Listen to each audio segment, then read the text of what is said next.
உலகம் ஃபுல்லாக இருக்கிற என்னுடைய சீடர்களும் பக்தர்களும் அனைவரும் இந்த சாய் தர்மா டிவியை பார்த்து சப்ஸ்கிரைப் பண்ணுங்க, எல்லாரும் வரவேற்பு கொடுங்க. இன்னும் மேலும் அவருக்கு ஊக்கத்தை அளிக்கும் போது இன்னும் பல நிகழ்ச்சிகளில் உங்களுக்கு பல விஷயங்கள் வெளியே வர இருக்கிறது. அதுக்காக எல்லாரும் அதுக்கு ஆதரவு கொடுங்க. நன்றி, வணக்கம். என் கர்மா என்னவென்று தெரிந்தால் அதை நான் தீர்க்க பாடுபட மாட்டேனா? எப்பவுமே என் வாழ்க்கை சீர்படாதா? ரெண்டு விஷயம் தெரிஞ்சுக்கணும். வாழ்க்கை பின்னாடி நடந்ததை பற்றி யோசிக்கக்கூடாது. ஒரு மனுஷன் வாழ்க்கையில் முன்னாடி நடந்து போச்சு இல்லை, நீ இளமையாக இருக்கும்போதெல்லாம் நடந்தது இல்லை, அதெல்லாம் நினைக்கக்கூடாது. சரி, நினச்சிக்கிட்டீங்கன்னா உன்னுடைய வாழ்க்கையை நீ அடுத்த ஸ்டெப் எடுத்து வைக்க மாட்டேன். கடந்த கால வாழ்க்கையை நினச்சின்னா அதே மாதிரி வருங்கால கால வாழ்க்கையை நினச்சிட்டேன்னு வச்சுக்க, பயந்து போயிடுவேன். உன் வாழ்க்கையை சீராக நடக்காது. சரி பண்ணலாம்னு நினச்சேன். அது எப்படி சரி பண்ணிப்ப? அடுத்த வருங்கால வாழ்க்கையில் உன் கால் போக போகுதுன்னு இருக்குதுன்னு வச்சுக்க, நீ என்ன பண்ணுவ? அதனால் எப்பவுமே சொல்கிற, வருங்கால வாழ்க்கையை நினைக்காதீங்க, கடந்த கால வாழ்க்கையை நினைக்காதீங்க, நிகழ்கால வாழ்க்கையை எண்ணி பார்த்து உங்கள் பயணத்தை வெற்றி போயிருங்க. அதுதான் உங்கள் வாழ்க்கைக்கு சீராக இருக்குமே தவிர, வருங்கால வாழ்க்கையை சிந்திச்சு நான் என்னை சீர் பண்ணிக்கன்னா நீ ஒண்டியாக இருந்தால் சீர் பண்ண, பொண்டாட்டி உன்னை சீர் பண்ண விடுமா? யோ என்னை எதுக்கியா கட்டின்னு வந்தேன்ட்டோம். நீ சீர் பண்ண இருக்கிறத விட மோசமாக ஆக்கிடுவாங்க உன்னை. தஞ்சாவூர்லேருந்து ஒரு உபதேசம் வாங்கின்னு போகிறான். அவன் எவ்வளோ எண்ணத்தோடு வந்திருப்பான். தஞ்சாவூர்லேருந்து இங்கே இவ்வளோ செலவு பண்ணி ஒரு உபதேசம் வாங்கிறதுக்கு வாங்கின்னு போய் ஒரு வாரம் பார்த்து சொல்கிறான், சாமி என் பொண்டாட்டி உபதேசம் இந்த பாடம் பண்ணக்கூடாது, நீ சாமியெல்லாம் கும்பிடக்கூடாதுன்னு சொல்கிறா. அப்போ இவனுக்காக வாழறானா இவன் பொண்டாட்டிக்காக வாழறான்னு சொல்லிப்பான். முறுக்குவான் மீசைய, உள்ளே போனவன் அப்படியே அடங்கி போய் நிற்பான். அதனால் நான் வருங்கால வாழ்க்கையை பார்த்து நான் திருத்திக்கிறேன். ஒன்றும் உன்னால் திருத்திக்க முடியாது. ராமகிருஷ்ண பரமஹம்சர் ஒரு கதை ஒன்று சொல்லுவார். ஒரு பையன் +2 படித்து பாஸ் ஆகிட்டான். நான் பாட்டு பாஸ் ஆகிட்டேன். சரி, அடுத்தது என்ன? வக்கீல் ஆகிட்டான். நான் பார்த்தியா வக்கீல் ஆகிட்டேன் அப்படின்னா எவ்வளோ பெருமைக்குரிய விஷயம். வக்கீலேருந்து ஜட்ஜி ஆகிட்டான். என்ன மாதிரி யாருமே இல்லை, ஜட்ஜி ஆகிட்டான். குறிப்பிட்ட காலம் போச்சு, ரிட்டையர்ட் ஆகிட்டான். ஐயோ ஒன்றுமே இல்லையேன்னா, படிப்பும் இல்லை, வக்கீலும் இல்லை, ஜட்ஜியும் இல்லை, இப்போ ஒன்றுத்துக்கு உதவாத. ஆமாம், ஒன்றுத்துக்கு உதவாத உட்காந்துங்கிறான் கடவுள். அந்த மாதிரி ஒன்றுத்துக்கும் உதவாத மனுஷனுக்கு இன்னும் கொஞ்ச நாள் போனா நீ எங்கே வருங்காலத்தை சிந்திப்ப? நிகழ்காலத்தை திறமையோடு பயன்படுத்திக்கின்னு போ. நிகழ்காலத்தில் உலகத்துக்கு என்ன செய்யணும் அதை செய்துட்டு முடிச்சுக்கோ. அதுதான் உன் வாழ்க்கைக்கு நிம்மதியை தருமே தவிர வருங்காலம் கடந்த காலத்தை யோசிக்காதீங்க. யோசித்தீங்களா உங்கள் நிம்மதியை நீங்கள் இழந்துடுவோம். சரி சார், அடுத்தது சாமி, புண்ணியம் செய்தாலும் பிறப்பு சொல்கிறீங்க. ஆமாம், எப்படிப்பட்ட புண்ணியத்தை நான் தேடுறது? சரி, புண்ணியம் தானே அடுத்த பிறவையை நிர்ணயிக்குது. புண்ணியம் செய்தானே அடுத்த பிறவையை நான் நிர்ணயிக்க முடியும். ஆமாம், அப்போ புண்ணியம் செஞ்சால் அடுத்த பிறவி எனக்கு நல்ல பிறவியாக கிடைக்குமா? ஆமாம், புண்ணியத்தினுடைய பலனும் பாவத்தினுடைய பலனும் வித்தியாசம் இருக்குது. பாவத்தினுடைய பலன் செய்கிறவன், பாவம் பண்ணுறவனுக்கு புண்ணியம்ன்ற ஒரு பேச்சுக்கே இடம் கிடையாது. அவன் இந்த மண்ணோடு தான் மடிஞ்சிக்கின்னு இருப்பான்.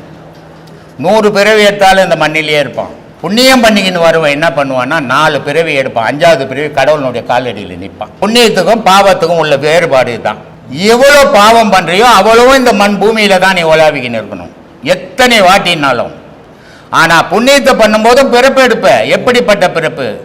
அசுத்தம், சுத்தம், பரிசுத்தம், இந்த 3 விஷயங்குது இல்லையா? இப்போ தண்ணி இருக்குது, காவாயில் ஓடுது, அதுவும் தண்ணி தான் இல்லையா?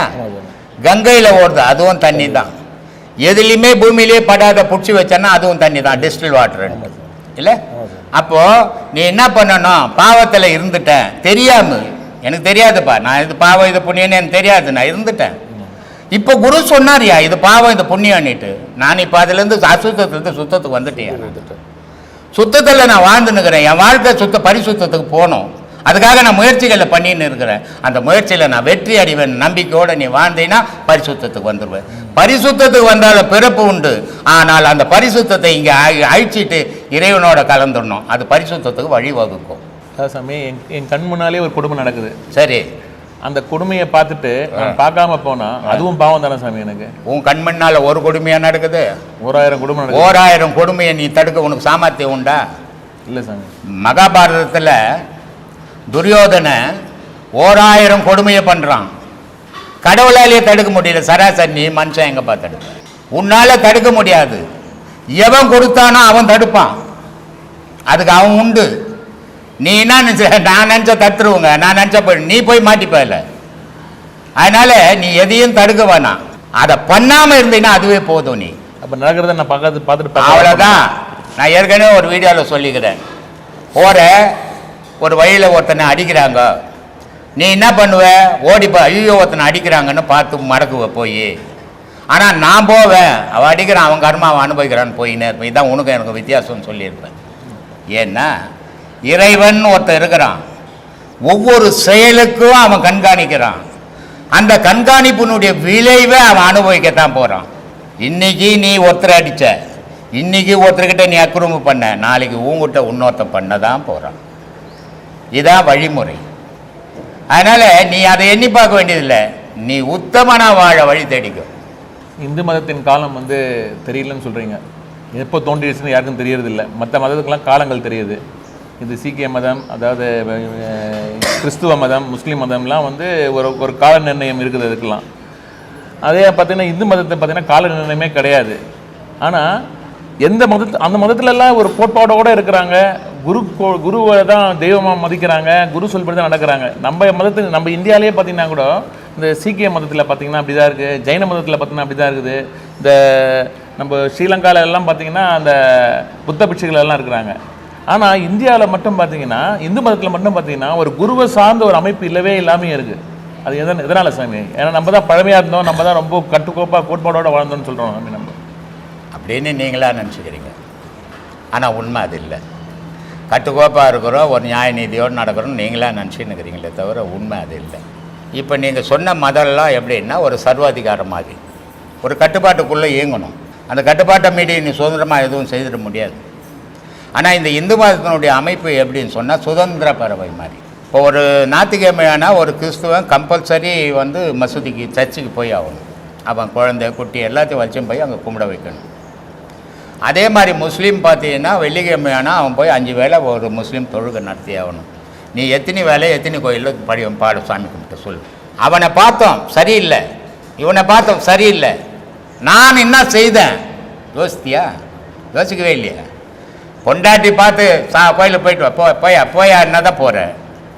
காலையில் நான் ஒரு மனுஷன் டெய்லி நான் கோயிலுக்கு போயிட்டு வருவேன்னு போனீங்களா? கேள்வி கேட்கறது பெரிய விஷயமே இல்லை, செயல் எதை செய்துட்டு கேட்குறோன்றது தான் பெரிய விஷயம். எந்த இந்துக்களாவது வெள்ளிக்கிழமைங்க நான் இன்னைக்கு கோயிலுக்கு போக நான் சாப்பிடக்கூட மாட்டேங்க கட்டுப்பாடு உண்டா? திங்கக்கிழமைங்க இன்னைக்கு திங்கள்ங்க சந்திர பகவானுக்கு முக்கியமான நாளுங்க நான் கோயிலுக்கு போயிட்டு தாங்க சாப்பிடுவேன்னு சொன்னீங்களா? எப்போவாவது கோயிலுக்கு போனது உண்டா? இல்லையே. அவள் அப்படி இல்லை, வகுத்துட்டான் இப்படி தான்டா நீ வாழணும்ன்ட்டு. இங்கே எப்படி ஒன்றா வாழணும்னு விட்டுட்டான். அதனால் இது இப்படி இருக்குது, அது அப்படி இருக்குது. முதல்ல நம்ம கேள்வி கேட்குறோம், ஒரு குரு எப்படி இருக்கிறாரு? ஒரு குரு வந்தாக்கா அவரை ஊர்ந்து கும்பிட்றாரு, உண்மை. ஆனால் நானும் ஒரு குருன்னு சொல்கிறாங்க, குரு ஆனனா இல்லையான்னு எனக்கு தெரியல. நானும் ரோட்டில் வரேன், என்னுடைய சீடர்களும் வராங்க, பார்க்குறாங்க, அப்படியே சுற்றி முற்றி 10 பேர் இருக்கிறாங்க. இந்த காலில் இன்னத்துக்கு போய் உழகடை அங்கே ஆசிரமத்தை போட்டு மரப்பாக போய் காலில் வந்து கும்பிடலாம் அப்படின்றான் நம்ம சீடை. அவனுக்கு அது கிடையாது. குரு பார்த்தான், கடவுள் ராது, உடனே அந்த இடத்துல வந்து கும்பிட்டான்.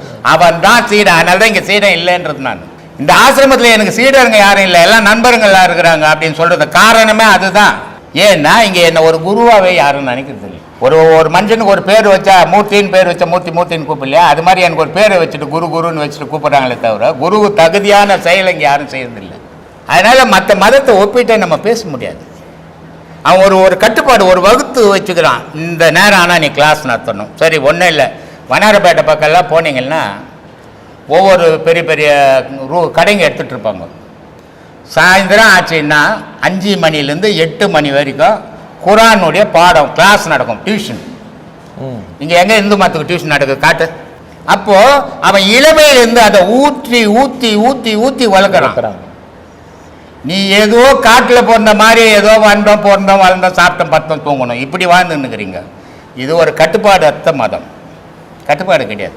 விவேகானந்தர் ரொம்ப அழகான ஒரு வார்த்தை சொல்கிறாரு. விவேகானந்தர்கிட்ட ஒரு ஆங்கிலேயன் கேள்வி கேட்குறான், எங்கள் பெண்கள்கிட்ட எந்த ஆண்களாக இருந்தாலும் எந்த நாட்டு ஆண்களாக இருந்தாலும் அந்த பெண்கள்கிட்ட கை கொடுக்கலாம், அந்த அளவுக்கு சுதந்திரத்தை கொடுத்துருக்குறோம் நாங்கள் பெண்களுக்கு. ஆனால் உங்கள் நாட்டு பெண்கள் யாருமே கை கொடுக்கறதில்ல, யாருமே ஒரு இது பண்ணுறதில்ல, அது ஏன் அப்படி கட்டுப்பாட்டுக்குள்ளே வச்சுக்கிறீங்க அப்படின்னு கேள்வி கேட்குறாரு. இதுக்கு என்ன பதில் சொல்கிறது? நம்ம கலாச்சாரம் நம்ம யாருக்கும் அந்த மாதிரி பண்றது இதெல்லாம் சொல்லின்னு போனால் கதை தான் சொல்லின்னு போனோம். அவர் கேட்குற விவேகானந்தர் சொல்கிறாரு, சரி இந்த நாட்டினுடைய மகாராணி இருக்கிறாங்க அந்த எலிசபெத், அவங்கள பெண் தானே, எத்தனை முறை நீ போய் கை கொடுத்தனாரு, அவங்க மகாராணி அப்படின்றாங்க, கை கொடுக்க முடியாது அவங்கக்கிட்ட. அட பாவி, நீ ஒரு மகாராணியாக தான் மகாராணியாக வச்சுக்கிற, இந்திய நாட்டில் அத்தனை பெண்களும் மகாராணிடான்றாரு. அதனால கண்டவனை கை கொடுக்கறது இல்லைடா இந்திய பெண்கள்ன்றாரு. எவ்வளோ பெரிய பதில், எவ்வளோ பெரிய அறிவாளி. எங்கள் கலாச்சாரங்க, எங்கள் ஊருங்க.